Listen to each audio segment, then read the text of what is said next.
धर्म धर्म का स्वरूप दिखाने का फिर से मैं भार उठाता हूँ। अपने जन्मों की गाथा का छोटा सा सार सुनाता हूँ। अरे मैं वो ही नारायण हूँ जिसके धैर्य को स्वयं भृगु ऋषि ने जांचा था। मैं वो ही कृष्ण मुरारी हूँ जिसने कालिया मर्दन किया और फण पर उसके नाचा था। अरे दशावतार है कहते मुझको, पर मैंने 24 अवतार धरे थे जी। और जब भी धरा पर अधर्म बढ़ा था, सभी अधर्मी मेरे हाथ मरे थे जी। अब सुन लो इतिहास चतुर्युगों का, तुमको मैं सुनाता हूँ। 24 मेरे अवतारों में से दशावतारों के दर्शन तुम्हें कराता हूँ। प्रथम अवतार था मत्स्य रूप में, जब प्रलय धरा पर आई थी। महर्षि मनु को ज्ञान दिया और सभी जीवों की नैया पार लगाई थी। द्वितीय अवतार समुद्र मंथन हेतु कछुए का रूप करा था जी। और मंदराचल पर्वत मेरे कुर्म अवतार ने पीठ पर अपनी धरा था जी। फिर वराह रूप में प्रकट हुआ मैं, जब हिरण्याक्ष का आतंक हुआ। ब्रह्मदेव के श्राप को ध्यान में रखकर वराह अवतार के हाथों उस अधर्मी का भी अंत हुआ। तृतीय अवतार में भक्ति रस देखो मैं नरसिंह बनकर आया था। हिरण्यकश्यप दैत्यराज ने जब धरा पर भीषण विध्वंस मचाया था। हिरण्यकश्यप ने करी घोर तपस्या और ब्रह्मदेव ने यह वरदान दिया, ना मरु धरती पर ना आकाश में अस्त्रों शस्त्रों से अभ्यदान दिया। अरे ना नर से मरू मैं ना पशु से, मुझे देव दैत्य गंधर्व और नारी भी ना मार सके। फिर उसका जो अधर्म बढ़ा तो जग को देवता भी ना तार सके। विष्णु की पूजा बंद हुई हिरण्यकश्यप के राज में, चारों ओर ही साधु जनों का रक्त हुआ। फिर महिमा मेरी शुरू हुई जब हिरण्यकश्यप का पुत्र ही हरि का भक्त हुआ। लाख संकट आए प्रहलाद पर, फिर भी हर संकट मैंने टाला था। और घुटने पे रखकर नाखूनों से छाती चीर दी, नरसिंह बनकर मैंने हिरण्यकश्यप मार डाला था।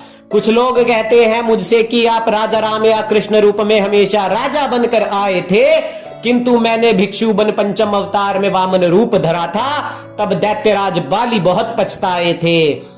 षष्टम अवतार लिया परशुराम का, भीषण विध्वंस मचाया था। सहस्त्र बाहु का वध करके क्षत्रियों को उचित मार्ग दिखलाया था। अब सप्तम अवतार में मैं राम बना, सभी को मर्यादा सिखलाई थी। दुष्ट दैत्यों का अंत किया और रावण का वध करके प्रथम दशहरा और दिवाली मनाई थी। अष्टम रूप था सबसे निराला, कान्हा बनकर आया था।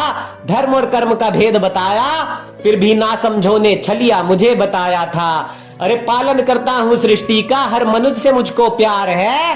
तब तब आकर मैं न्याय करता हूँ, जब जब अधर्मी करते निर्दोषों का नरसंहार है। हर दुर्योधन कर्ण की दयनीय मृत्यु होगी, हर दुशासन की छाती का खून पी जाऊंगा। जब जब धरती पर अधर्म बढ़ेगा, मैं काल भैरव बनकर आऊंगा। नौवा अवतार मेरा ही गौतम बुद्ध था, दया धर्म सिखलाया था। और अपना उल्लू सीधा करने को लोगों ने एक हिंदू सिख का नया धर्म बनाया था। अरे सनातनी हो तुम सत्य के पुजारी, सत्य की पूजा करते जाओ तुम। बुद्ध हमेशा से हिंदू थे, इन बहरों को सुनाओ तुम। ये नारायण के सच्चे भक्त ना कठिनाइयों से कतराते हैं। भक्त प्रहलाद हो या अर्जुन गांडीवधारी, हरि भक्त अधर्मियों से ना जीते जाते हैं। अरे आधुनिक बनकर अपने हिंदू बुद्ध छोड़कर सत्य से कब तक भागोगे। अरे कुछ लोग तो राम को भी है नेपाल से कहते, तो क्या अब अपने प्रभु श्री राम को भी तुम त्यागोगे। अरे सनातनियों एकजुट हो जाओ, नारायण का ही ये आदेश है। आपस में लड़कर जूझ रहा क्यों, ये भारत नामक देश है। मेरे भक्तों पर चोट जो आई तो मृत्यु लोक काफी सारा जाएगा। मेरे धर्ममयी भक्तों से लड़ने वाला हर अधर्मी फिर से मारा जाएगा। धरा पर कल्कि बनकर सीख मैं दूंगा, धर्म का मैं वो ज्ञाता हूं। और अपने करुणा और प्रेम से भरे भक्तों की सदैव रक्षा करने को मैं आता हूं। मेरे पार्थ को जब मोह ने घेरा तो उसके रथ की धुरा थाम कर धरती को अर्जुन जैसा रणवीर दिया।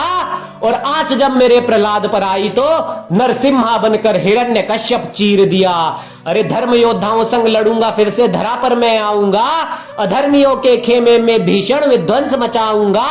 दशम अवतार लूंगा जगत पिता नारायण में, कल्कि नाम से जाना जाऊंगा। दशम अवतार लूंगा जगत पिता नारायण ही मैं, कल्कि नाम से जाना जाऊंगा।